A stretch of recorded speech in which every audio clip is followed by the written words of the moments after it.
지금은 돌아가신 분이신데요, 미국의 아동문학가이자 사파가이기도 한 쉘 실버스타인이라는 사람이 있습니다. 이분은 시인이기도 하고 음악가이기도 합니다. 다재다능했던 분이신데, 이분의 작품 중에서 아낌없이 주는 나무라는 그런 성인을 위한 동화가 있습니다. 아마 1900년대 말 또 우리 2000년대 초반에 책에 좀 관심 있는 분들은 아마 다 보신 것이라고 생각합니다. 그 내용의 일부를 소개하자면은, 한 소년의 집 근처에 커다란 나무 한 그루가 있었습니다. 어린 소년은 이 나무가 그에게 놀이터 같은 역할을 해 주었던 것입니다. 나무가지에 그네를 달아서 놀기도 하고요, 또 나무 그늘에 어린 시절을 참으로 재미있게 잘 보냈습니다. 그 후 그는 자라서 돈이 필요한 시기가 되었습니다. 그런데 다행히도 나무는 좋은 열매를 그에게 줄 수 있게 되어서 그가 돈을 벌어 사용하는데 문제없도록 만들어 주었습니다. 그래서 그 나무는 참 행복함을 느끼게 되었습니다. 그가 청년이 되어서 돌아왔을 때에 갈증을 읽을 수 있는 그런 집이 필요하다고 나무에게 이야기를 했습니다. 나무는 자신의 가지를 비워서 집을 지을 수 있도록 허락했습니다. 그 소년이 다시 장년이 되어서 돌아오게 되었습니다. 먼 곳에 여행을 하고 싶은데 배가 필요하다고 나무에게 이야기를 했습니다. 나무는 자신의 몸통을 베어다가 배를 만들 수 있도록 허용했습니다. 그런데도 나무는 행복했습니다. 멀리 떠났던 소년은 이제 백발이 된 노인이 되어서 다시 나무 앞에 나타났습니다. 나무는 그에게 말을 했습니다.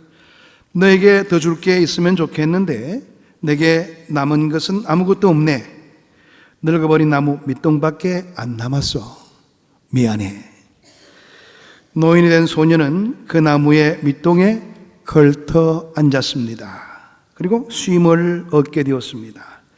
이 책의 마지막은 이렇게 끝을 맺고 있습니다. 나무는 너무 행복했습니다. 이런 내용으로 끝을 맺고 있습니다.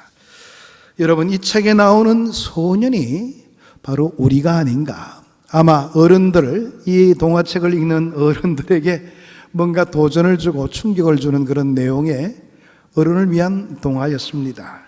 인간을 가장 슬프게 하는 것은 삶의 목적과 이유를 모르며 살아가는 것이 아닌가, 그런 생각을 가져보았습니다. 또 하나는 진정한 행복의 길을 모르고 살고 있는 것이 우리 인간의 모습이 아닌가 생각을 해보았습니다. 내가 그처럼 원하는 행복, 그 길이 어디 있는가를 몰라서 그저 구름을 잡듯이 행복을 찾아 몸부림치며 헤매다가 그 귀한 세월을 다 허비해버린 삶이 우리의 삶의 모습이 아닌가 생각해 볼 수 있습니다. 아낌없이 주는 나무라는 책에서 소년과 나무가 대비되어서 나타나게 되는 것을 볼 수가 있죠. 소년은 자신의 행복을 위해 끊임없이 갈구했지만 행복하지 못했습니다. 나무는 소년의 요구에 따라주면서 모든 것을 다 내어주었지만 행복할 수가 있었습니다. 오늘 이 내용의 말씀은, 이야기는 아마 성경에서 따온 것 아닌가 그런 생각을 가져보았습니다. 아마 성경을 보고 하나의 테마를 잡고 이런 동화책을 쓴 것이 아닐까 그런 생각을 가져보았는데요.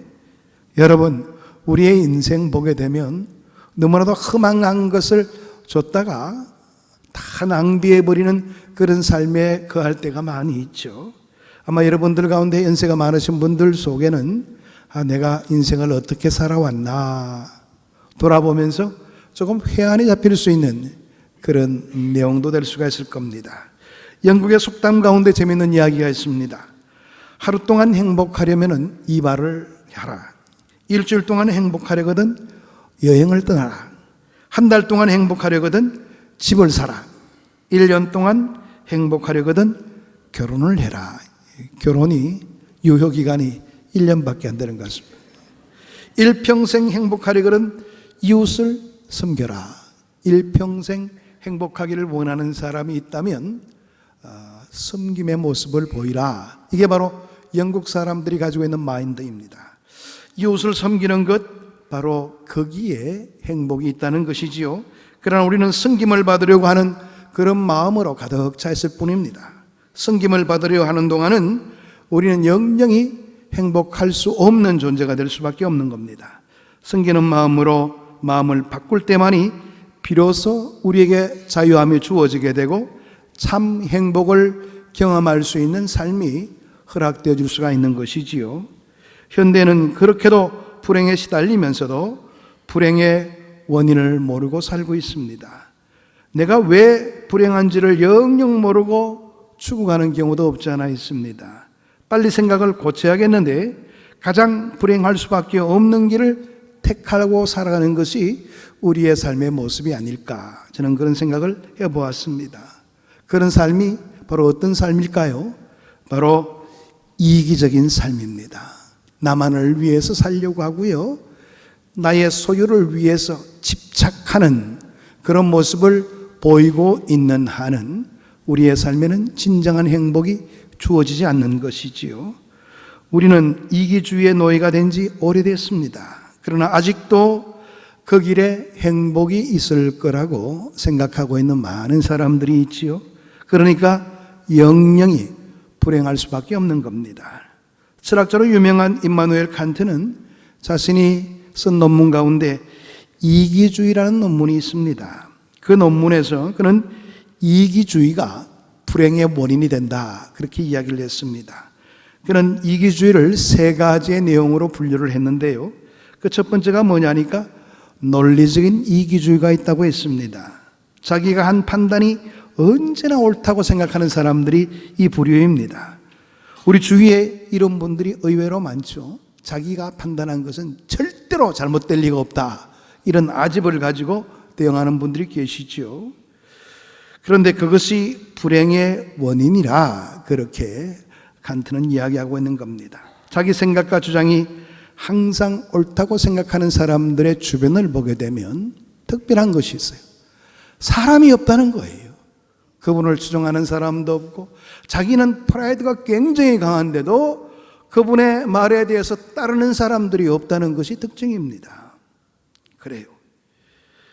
자기만 옳다고 생각하는 사람들의 논리가 결국 자기를 올무에 빠뜨리게 되고 불행의 씨앗을 얻게 되는 그런 경우가 이런 경우인 겁니다. 두 번째는 미학적인 이기주의가 있다고 합니다. 자기가 선택하는 미적 기준에 만족감을 느끼고 그 느낌을 항상 옳다고 생각하는 그런 사람의 부류를 말합니다. 자기 기분이 옳다고 생각하고 자기가 생각하고 자기가 느끼는 감정을 절대화하는 사람이 바로 그런 사람이죠. 내가 바로 올 때 이게 아름답다 그러면 다른 사람들이 아름답다고 느끼지 못하는 경우에 아주 무시해버리죠. 저 양반은 아는 것도 별로 없는데 뭐 자꾸 딴소리를 해. 자기가 판단한 미적 기준이 옳다고 여기는 사람들의 논리 구조입니다. 이런 사람들은 결국 자기 독선에 휩싸여 살다 보니까 거기에도 불행한 삶만 있게 된다는 겁니다. 세 번째는 도덕적인 이기주의입니다. 자기가 모든 행동의 목적과 중심이 되고 자기에게 유익하지 않은 것은 다 나쁘다, 이렇게 생각하고 살아가는 사람입니다. 옳고 그르다고 하는 객관적인 기준이 있는 것이 아니라 내가 기준이 되어서 내게 이득이 된다면 선한 것이고 내게 해가 된다면 다 악한 것들로 단정하는 사람이 바로 이런 부류의 사람이죠. 이런 사람은 결국에는 사회생활을 잘 할 수가 없습니다. 영영 구제불능으로 살아갈 수 있는 삶에 거할 수밖에 없죠. 불행으로 시작했다가 불행으로 끝맺게 되는 이기적인 삶의 결과가 이런 자들의 삶입니다. 오늘 이 본문의 말씀은 예수님께서 십자가를 지시기 위해서 예루살렘으로 가시는 도중에 있었던 이야기를 배경으로 하고 있습니다. 그 절박함을 모르고 야고보와 요한의 어머니가 아들의 자리를 위해서 청탁하는 장면이 언급되고 있죠. 여기에 대해서 다른 제자들도 분노하면서 이들을 나무라는 그런 모습이 그려지고 있습니다. 그러니까 12제자 모두가 다 높은 자리를 탐하고 있었던 겁니다. 섬김을 받는 자리를 바라보면서 주님 곁에 있었던 겁니다. 이런 제자들을 향해서 예수님은 당신께서 이 땅에 오신 이유와 목적에 대해서 분명히 설명을 하시지요. 28절의 말씀 보게 되면 인자가 온 것은 승김을 받으려 함이 아니라 도리어 섬기려 하고 자기 목숨을 많은 사람들의 대속물로 주려 함이니라. 내가 이 땅에 온 목적은 섬김에 있다. 주님이 오신 목적은 섬김을 받는 데 있는 것이 아니라 철저히 우리를 섬기기 위해서 오셨다는 것을 이 말씀 가운데서 밝히고 있는 겁니다. 그 섬김은 우리 죄를 대속하기 위하여 당신의 목숨까지 내어놓는 그런 섬김이었던 겁니다. 섬김은 주님이 행하신 사역의 전부라고 해도 과언이 아닙니다. 그리고 주님은 우리에게 그 섬김의 길을 따라올 것을 종용하십니다. 여기에 진정한 삶의 아름다움이 있고 행복이 있다는 것을 주님은 말씀하시는 것입니다. 그러나 우리의 현실은 본문에 언급된 제자들처럼 어느새 섬김을 받는 일에 익숙해 있고 섬김 받는 자가 행복한 줄로 착각을 하며 살고 있는 행태들이 있죠. 그것이 성공이요, 그것이 으뜸이 되는 길이라고 여기고 살아가고 있는 겁니다. 그러나 진정한 섬김이 있는 곳에 행복이 있습니다. 그렇게 섬기는 자에게 확실한 행복이 보장될 수 있다는 것을 성경은 말하고 있는 겁니다. 섬긴다는 것은요, 자발적인 것이 되어야 되고 또 자원해서 하는 것이 되어야 됩니다. 남들에 의해서 강요받고 섬기는 것을 하다 보면 오히려 불평이 앞서게 되죠. 내가 왜 이런 것을 감당해야 돼? 다른 사람들이 할 것을 내가 괜히 감당하고 있다. 이런 생각들을 갖게 되는 겁니다. 그렇습니다. 마음에 우러나서 하게 되면 행복감을 느끼죠. 내가 이 사람을 도울 수 있다니, 하나님을 위해서 헌신할 수 있다니 행복감이 있게 됩니다. 그러나 누구에 의해서 억지로 시킴을 당하게 될 때는 우리는 불만을 갖게 되는 것이죠. 그래서 중요한 것은 섬김은 자원해서 해야 되는 것이고 자발적인 그런 모습을 가져야 되는 겁니다. 우리는 섬김에 대해서 이야기할 때에 그 사람의 팔자소관 아닌가 그렇게 이야기하는 분들도 계십니다. 그렇게 살도록 되어 있으니까 그렇게 살 수밖에 없다는 겁니다. 이런 운명론에 얽매이게 되면 평생 불행하게 살 수밖에 없는 겁니다. 과거에 우리나라의 여인들이 이런 한많은 삶을 살아왔던 것이지요. 한평생 좋은 일을 했다고 하고 수술하면서 한평생 가정을 위해서 봉사했다고 하지만은 그것은 엄밀한 의미에서 이야기해 본다면 섬김이 아닙니다. 그 섬김에는 기쁨이 없고 행복이 없는 것이지요. 굴레에 얽매여서 어쩔 수 없이 해가야 되는 그런 불행한 삶이 그들의 삶 가운데 있게 된 것이죠. 그러므로 어떻게 살았느냐가 중요한 것이 아닙니다. 어떤 마음으로 살았느냐가 가장 중요한 부분이 된다는 사실이에요. 내가 섬김을 행하더라도 어떤 마음가짐으로 섬김을 행하고 있는가, 여기에 우리의 불행과 행복이 좌우될 수가 있다는 겁니다. 진정으로 섬길 때에 그 사람에게 기쁨이 있게 되고 행복이 있다는 겁니다.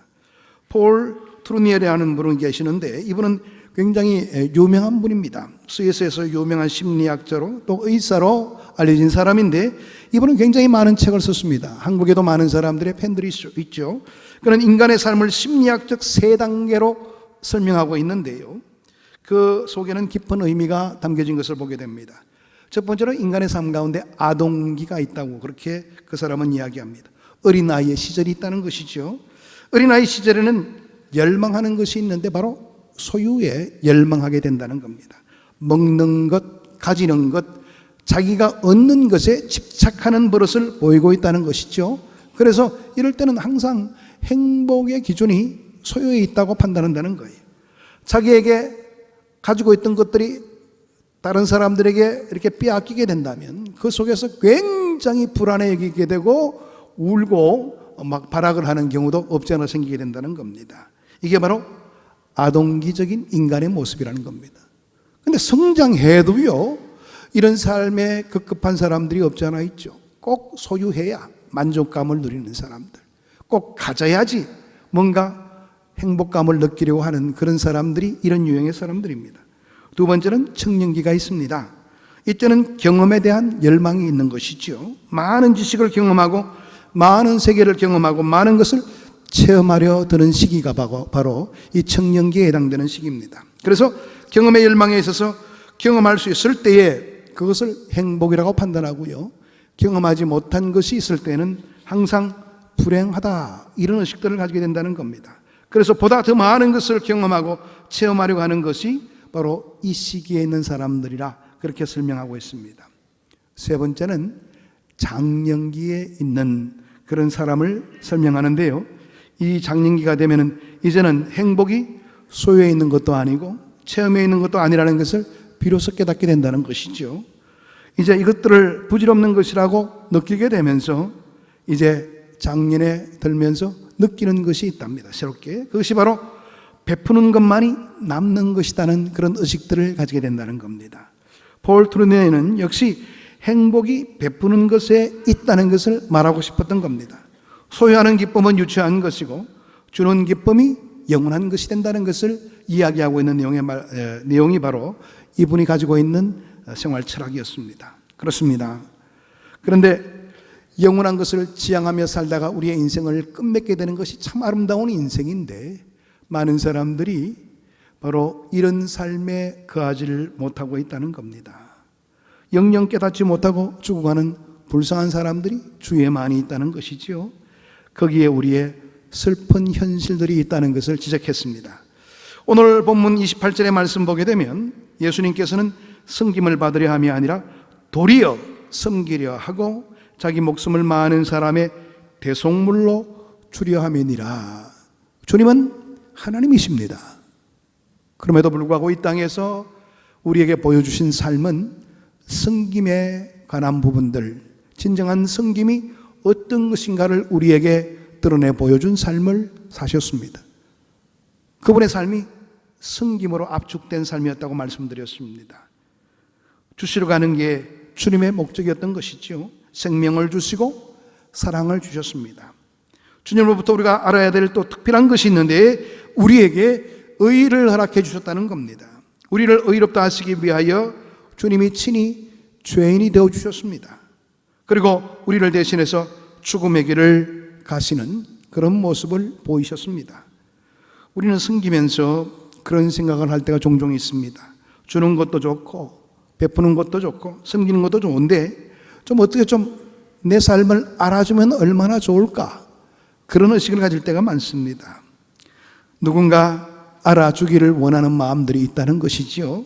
그러나 진정한 섬김은 그 마음조차도 없어야지 진정한 섬김이 될 수가 있는 겁니다. 여기에 행복과 기쁨이 나오게 되는 겁니다. 여러분들은 자녀를 어떻게 양육하고 계십니까?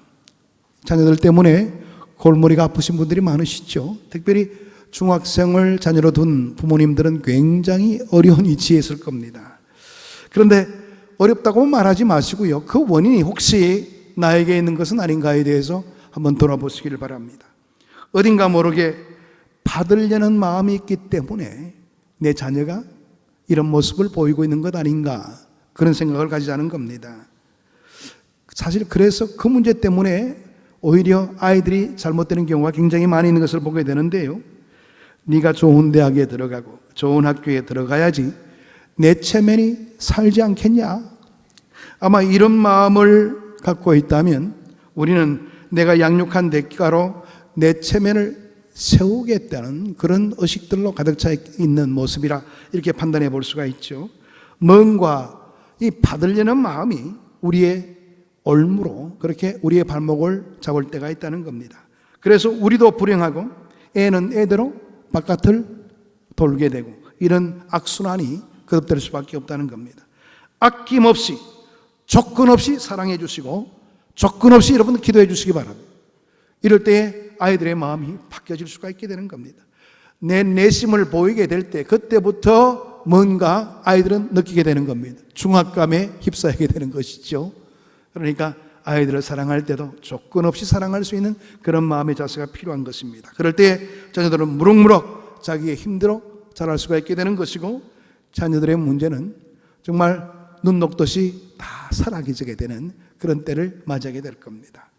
섬김, 그 속에 행복이 있는 겁니다. 빼앗기는 것하고 주는 것 사이에는 종이 한 장 차이가 있다고 그러죠. 우리의 마음가짐이 문제의 해답이라는 거예요. 내 마음을 어떻게 여기는가에 따라서 빼앗긴다는 그런 의식들을 가질 때가 있죠.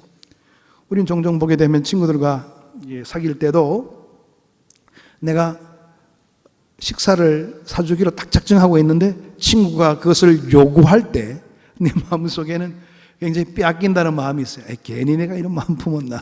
그런 마음을 가질 때가 있죠. 그런데 내가 자발적으로 그냥 사주고 친구들은 그 호의를 기쁘게 받아들일 때 내 마음속에는 기쁨이 있게 됩니다. 행복감이 있게 되죠. 나는 그래도 친구를 위해서 뭔가 해줄 수 있겠구나. 그런 마음을 갖게 되는 겁니다. 그렇습니다.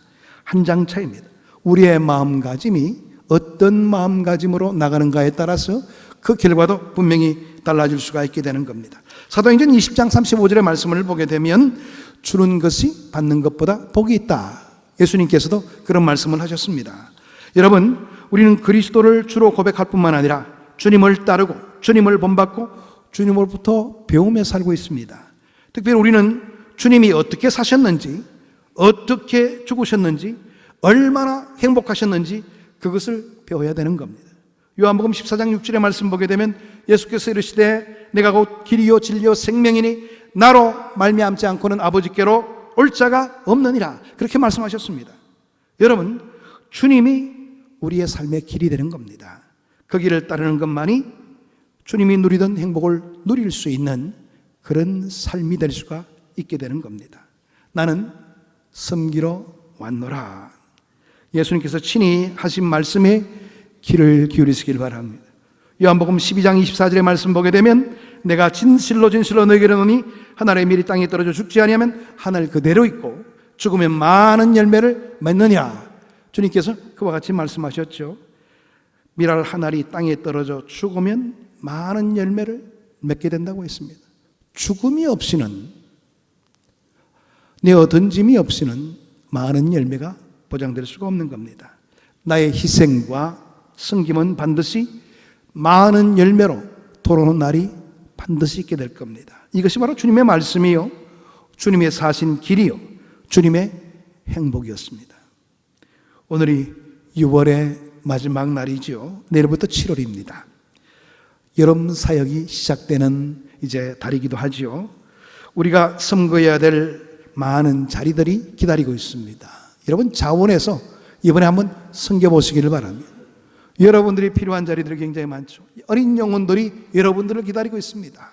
그러니까 이번 섬김의 자리를 자원해서 한번 여러분들이 행해 보시기를 바랍니다. 그럴 때, 아, 그렇구나, 이런 행복이 있구나. 내가 이 영혼을 관리하고 또 우리 교우들을 위해서 내가 식당의 봉사함으로 통해서 내가 많은 것들을 느낄 수 있는 기회가 됐구나. 이런 좋은 결과가 우리에게 허락될 수가 있게 될 겁니다. 시켜서 하지 마시고요, 자발적으로 자원해서 섬김의 모습을 보이시길 바랍니다. 하나님은 그 섬김을 통해서 여러분들의 삶을 값진 은혜로 채워주시고 그 삶의 희생과 섬김이 결단코 헛되지 않도록 하나님께서 우리의 삶을 채워주실 겁니다.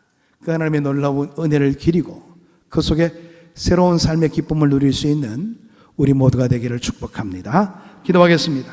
하나님, 참 감사합니다. 오늘도 주의 말씀으로 우리의 삶을 돌아보게 하시고 진정한 섬김만이 우리의 삶의 값진 가치로 나타나게 되고 뿐만 아니라 우리의 마음속에 행복감이 넘치는 그와 같은 삶에 이룰 수 있다는 것을 일깨워 주시니 감사함을 드립니다. 우리는 그저 갖기만을 원할 때가 많습니다. 기도할 때도 그저 채워달라고 요구할 때가 많습니다. 그러나 처음보다도 주님 앞에 내어놓을 수 있는, 이웃들을 위해서 내 삶을 드러내놓을 수 있는 그와 같은 섬김의 삶의 아름다운 모습을 보이며 살아갈 수 있도록 우리의 삶을 인도해 주옵소서. 그러므로 우리의 삶의 진정한 행복이 무엇인가를 체험케 하시고 하나님 백성다운 삶의 모습을 가지고 정진해 나갈 수 있는 우리의 삶이 될 수 있도록 은혜 나리여 주옵소서. 예수 그리스도 이름으로 기도하옵나이다. 아멘.